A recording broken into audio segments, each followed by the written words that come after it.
का आदाब है या अली मदद मैं आपको होस्ट जलाल आपकी खिदमत में हाजिर आप सब देख रहे हैं सलाम नमस्ते Calgary on Punjabi national TV and radio सुर संगम अगर आप एडमिंटन में हैं तो रेडियो सुर सागर इन एडमिंटन अगर आप you guys are watching us from anywhere on a Facebook or YouTube, so thank you so much everyone for joining us. We are live from Calgary, Alberta, Canada. We are live on Facebook and YouTube. Our good friend Damage group as well as the Coffee with Jalal page, and there are so many other groups are sharing as well. So thank you so much and welcome you all to the you can say today's or you can say Tuesday's edition of Salaam Namaste Calgary. As you know, it's a Tuesday. This is the time for our Salaam Namaste Calgary radio show, and today's show is going to be great show in a sense. First of all, we're going to have a Reese Ladak from Montreal. He is the director of Youreka Canada, which is you can say Quebec. You can say page of that, but he's been going to the McGill University. So we'll talk about the COVID-19 as well, because he's kind of doing his research on that as well. Plus, we're going to have a World Partnership Walk. You know, I just saw the the promo. Together we can together we can make a difference. Yes, we can make a difference. So then Amina Mohammed from World Partnership Walk Calgary. So she'll join us live from Calgary from her home at 7 p.m. and we'll talk to her. You know, as you know, because of the pandemic, we don't have actual walk this year, but we're going to have you can say virtual voyage or the virtual tour or virtual walk, whatever you want to say, but we'll need everyone's help to make this one succeed for our brothers and sisters who are less fortunate. So let's start our show, and let me get to my co-host first. She's waiting backstage, Salma Jadhav ji. Hello, Salma ji. How are you, Jalal? Good. How are you? Very well, thank you, and hope everybody is keeping well and healthy.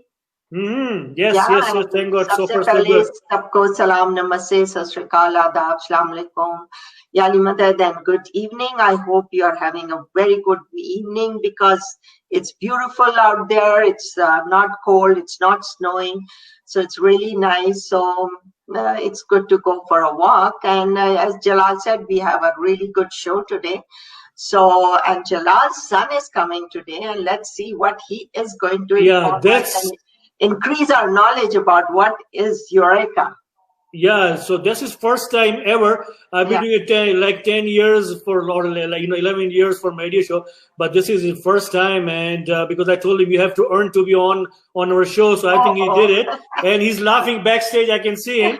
So inshallah, it'll be very knowledgeable. It'll be good knowledge for us. But again, we just finished Salma ji, the Alberta Premier, Mr. Jason Kenny and Dr. Hinshaw, kind of the daily update. And yes, we are under emergency in Alberta, and no social gathering whatsoever at home.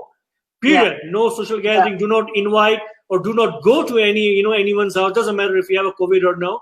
And outside only 10 people maximum. So there are so many restrictions because we are leading in COVID cases all over Canada right now, which is not a good thing. It won't help, but it won't help anyone. Now the Christmas is coming, holidays are coming, so let's narrow over all our restrictions, get help, or you can say help each other out, help our frontline workers as well as the Canada or government of Canada, and we can bring the numbers down. So we might have a little bit better Christmas than what we are having right now. Yeah. So inshallah, so this is everyone's job. Even even Toronto, they are under lockdown as well for next 28 days. So Calgary or Alberta is going to be next 21 days there, as is 3 weeks. So, but you don't have to worry about it. We have our show going on. There's so many other artists are doing their part almost every day or especially weekend. So they're doing their shows online. So enjoy those shows. Then kind of encourage everyone, help everyone, and of course help World Partnership Walk as well when we talk to Amina after.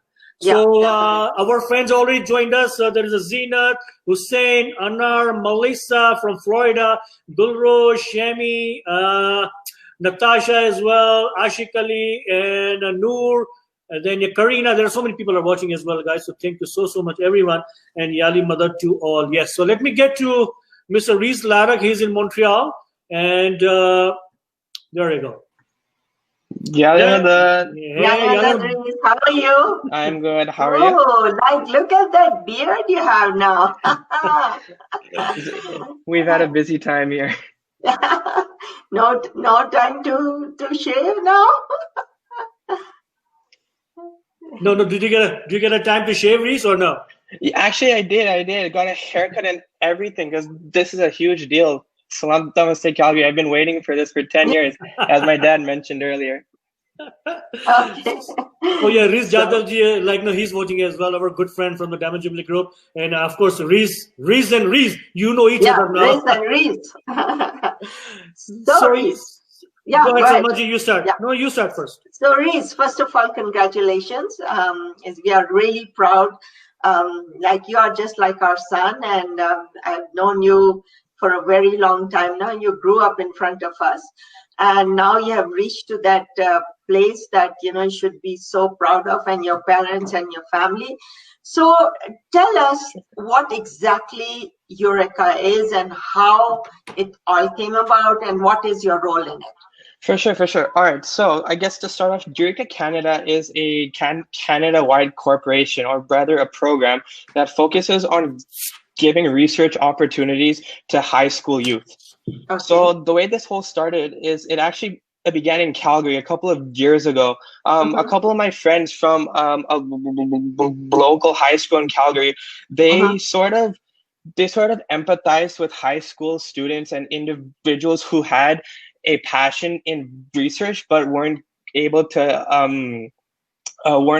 to acquire any opportunities to pursue those passions. So then they got to thinking, and we're like, what if we were able to give that opportunity to students? Because the future generations, or I guess the next generation, these individuals are future scientists and future world leaders, and also future vaccine makers in case something like the COVID-19 pandemic comes again in the next 100 years or so. So then I actually got involved in Youreka from the very beginning. So what happened was, it was actually around my birthday. I got a message from a local friend from this other high school, and he was like, he has an interesting research opportunity. Now, myself being a research enthusiast, I was immediately intrigued because I was looking for a research opportunity, and I thought, why not? And then after I learned about the program, I thought to myself, the only thing that would be even more rewarding than doing research is engaging others in research. So then my friend and I, we took the initiative to start Youreka Montreal, so the Quebec chapter of Youreka Canada in Quebec. Oh, wow. And over the past 2 years, it's been a bit of a struggle, only because we're still learning, we're still developing as organizers, as leaders. But then finally this year, we have a very promising program ready for everyone who's interested. And because of COVID, the program will be held online through Zoom, so anyone in Canada is able to join. And at this time, since 3 years ago, when Youreka came to be, we've expanded to 6 cities all around the country, including Calgary, Edmonton, Toronto, Kingston, Windsor, and Montreal. Wow, nice. Yeah, so you're let me ask this, Reese. When you moved to Montreal, it was 3 years ago. Now you're in a 4th year. So you transition from very young, 18-year-old, moving to Toronto, Montreal by yourself, and of course, that was the first time outside the house. For our for our newcomers, I think they'll be going to the next year university for next 4 years. So how was it I know now you're busy with Youreka, and then Montreal, our Smiley Association, our McGill University student groups as well, which is from from our country. Now you're busy, so you don't think about your family that much, but you're busy with all other stuff right now. So how was your transition for 3 years ago when you were alone, 18-year-old, moving by yourself, first time outside the house, into kind of a new city? No, that's actually a really good question. No, it was honestly quite intimidating at first, but I think what really helped is just knowing that my parents are there to support me for whatever I do, and that they're the ones who actually motivated me to leave Calgary and become more independent. And I have to say, it's really worked. Like, I've learned a lot of things academically and outside of academics that I don't think I would learn if I was still in Calgary living with them. And I think, I think it just helps having a good support group there with you as well. I mean, when I first came here, like as I said, it was very intimidating. But then as I became acquainted with various different people in our Smiley community, as well as outside of it, I became more comfortable to be on my own. And eventually, rather than being scared of going back after winter and summer breaks, I was kind of excited because, I knew it was going to be a new year. I would get to see old friends and also make some new acquaintances. And, I could try to make as much of a difference as possible. Yeah. Mm-hmm. So I know that your parent support is important for anyone. It's a student or going into academics, going into any kind of their passion. But who else played an important role in your life when you were in McGill? Like who inspired you there? Was there anybody or any group of people or friends or teachers who inspired you there? Like when you first asked that, one name came to mind, and that was MISA, the Montreal Smiley Students Association. Uh-huh. They've always been there for me. Okay. They're very kind, empathetic. They don't judge. They're very inviting and welcoming. And it's just a really good group to be affiliated with, especially in your first year. They've encouraged me to go over and beyond what I thought I was restricted to. And for that, I'll be forever grateful, for sure. Great. Mm-hmm. I hope all the students get that, Yeah. So that's in Montreal. What about Calgary? Calgary, I mean, I've had mentors from the very beginning, and I don't think I would be where I am without them. For one, there's Mr. Zahir Shivji. He's been a mentor to me since the very beginning, ever since I started tutoring with him. He's the one who encouraged me. Actually, he's the one who motivated. He's the one who sparked that passion in me to teach others. Because I guess he's a tutor himself, and just seeing the smile on his face every time he would teach other students, it was just like it just made your heart feel really warm. And on top of that, there's also Amir Keshivji, the college expert. Without him, I don't think I'd be at McGill right now, and I don't think I would have the confidence that's inside me to do what I'm doing right now. And then also there's Dr. Jadhaji and Salman, to yourself as well. Without your guys' support, I don't think I would be where I am right now. And finally, my parents, with their constant encouragement and their constant selfless actions, I don't think I'd be where I am right now. To help other people, I think everyone who is knowledgeable, who has expertise, and who can help, I think this is the message I want to give to everyone who is listening today, that don't keep that knowledge to yourself.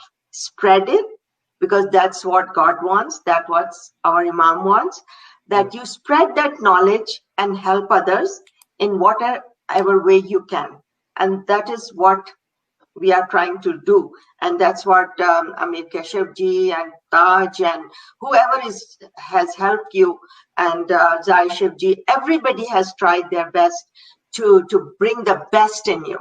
And that is the most important thing. Yeah, there's Amir Keshivji say hi to you as well. He has a Zoom meeting right now, so he'll be watching after. That's what he said. So Reese, so now the pandemic is here now. So now the second wave is here, and like from Toronto has got lockdown, Alberta has got emergency now from Friday, and the Quebec has got so many numbers where you are right now. So as a student, as a Youreka, as a McGill student, or as because you are in research yourself, what you're doing, what is your responsibility now for the human being? So I think as a member of the human population, I think our primary responsibility is to follow what the government is recommending at this time, and that is to practice social distancing, wear a mask, wash your hands, etc., etc., etc. And as a scientist, a lot is happening right now in the world. As you guys probably know, two huge companies have recently released their data on two preliminary vaccines from Pfizer and Moderna. And you know, like, even though the results are promising, there's still a ways to go, I believe, until these vaccines are accessible to everyone. And there's a couple of reasons for that. First of all, coronavirus as a virus is highly prone to mutations. And what that means is either the vaccine can become less dangerous or more vigorous. And I'll give you an example of what happened a long ago. So when Zika virus first came out many years ago, it first emerged in Uganda. And then from Uganda, it spread to Pakistan. And then from Pakistan, it spread to South America. Now, once it reached South America, tests show that it actually started to cause a neurological deficiency in its victims. Now, at first, what happened was people thought that, you know, because South America, or specifically Brazil, is relatively more developed than, you know, Uganda or Pakistan, for example, they thought that Brazil just had a more advanced technology to actually detect these symptoms. However, then after doing a bit more research, they found out that the virus on its way from Pakistan to Brazil, it actually mutated and became that much more dangerous, such that it started to cause neurological deficiencies. And now with Corona, you know, as you know, the first sighting was in China, and now it's all around the world.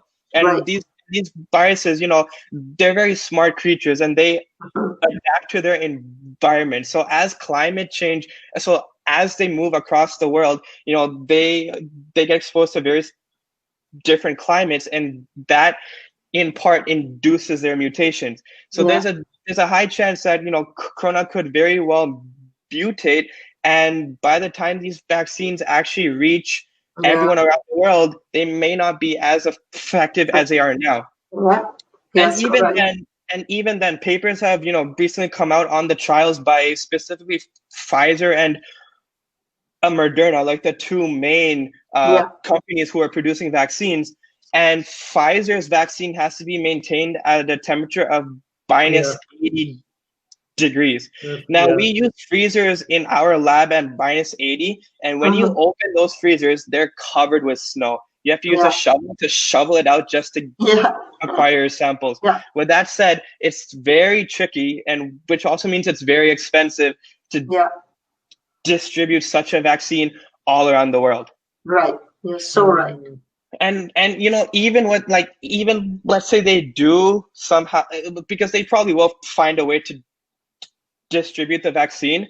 In total, in Pfizer's trial, they had around 40,000 patients or something around there. And out of those 40,000, 44 patients were diagnosed with COVID. Okay. And of those 44, a small proportion of them acquired the vaccine, which is how they came to the number 90% effective, which is a really promising number. However, and you know, for students who are interested in Youreka, you actually learn a lot about this during the program. In order to have reliable data, you need a much larger sample than just 44 patients. So even though results show a lot of promise right now, they still need a lot more data to be sure. You're so right, and that's what we are finding it out. So, okay, you are involved in so much, Reese. You are always into something. So, what do you do for your leisure? For my leisure, Everybody needs that, don't? No, absolutely, for sure. Like, Yeah. I think like I'm quite the people person. So like for my downtime, I just like hanging out with friends and just talking about whatever.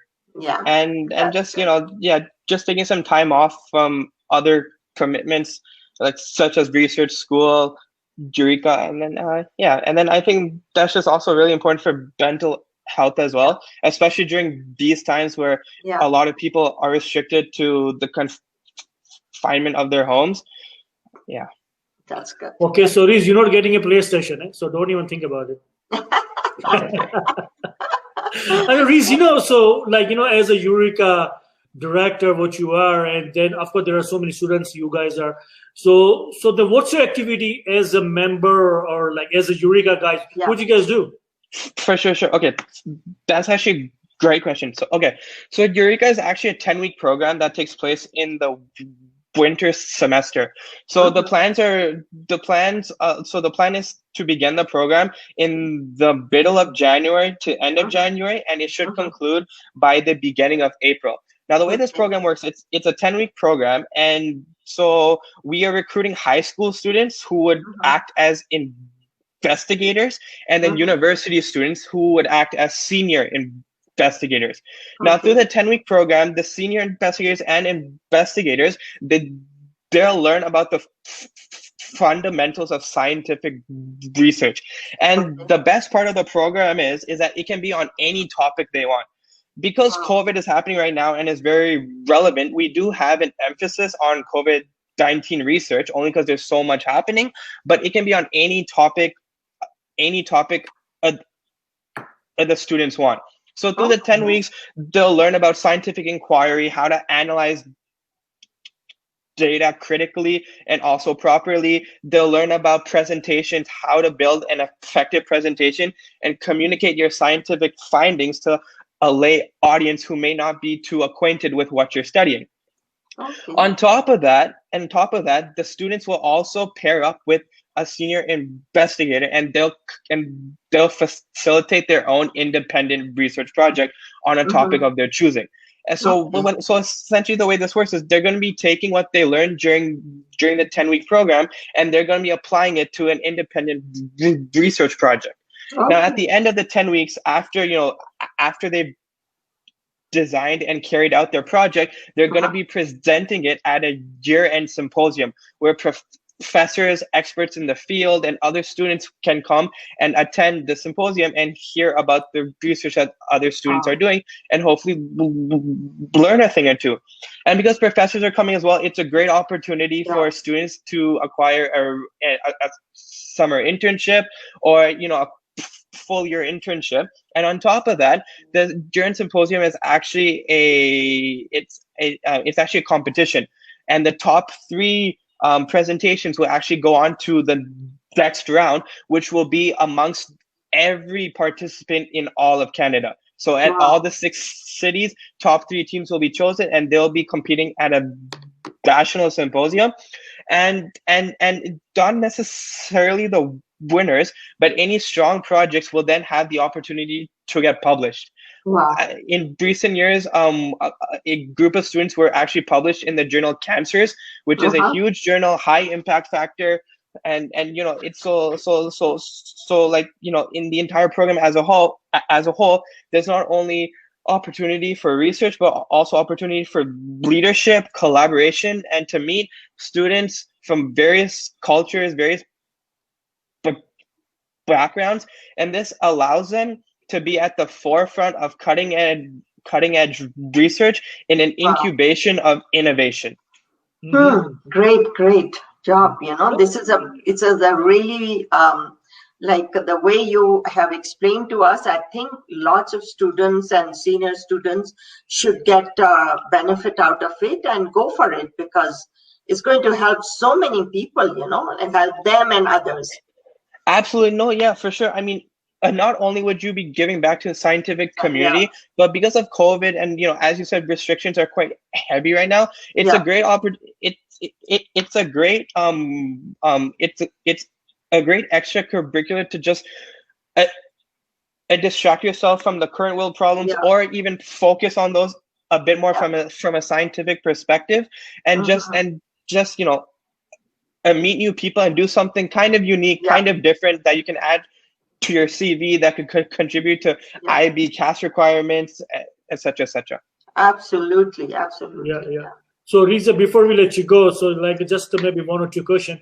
So because New Year is coming for you guys, for the students, which will be going to, there are people from our community or from the rest of the community will be going to the McGill University. And so what do you want to tell them? Because I know like the first year, 18, 19-year-old alone coming to Montreal, what do you want to tell them? They can contact to MISA, they can contact Youreka, just to kind of feel comfortable in the new city. What do you want to tell as advice? Yeah, for sure. No, I mean, like if you're Smiley and you're coming to not only McGill but Concordia or UDEM or any other university or even CEGEP in Quebec, feel free to reach out to the Montreal Smiley Students Association. As I said, they're super welcoming, super inviting, and they'd be happy to have you involved in their group. For all other students, we're like, there's always someone willing to lend a helping hand or just talk to you. Like you're never alone, although it may seem like it. You're not ever alone. So with that said, just don't be afraid to reach out to other students, professors, guidance counselors, etc., etc. They're always there to help, especially during this very difficult and strenuous time. Yeah. Nice. And I think the support system is there, a good support. Yeah, it's there. Absolutely, that is so important. Yeah, everybody needs that, especially in the first year, and you have experienced that, so you can help out too in that way. Yeah, great job.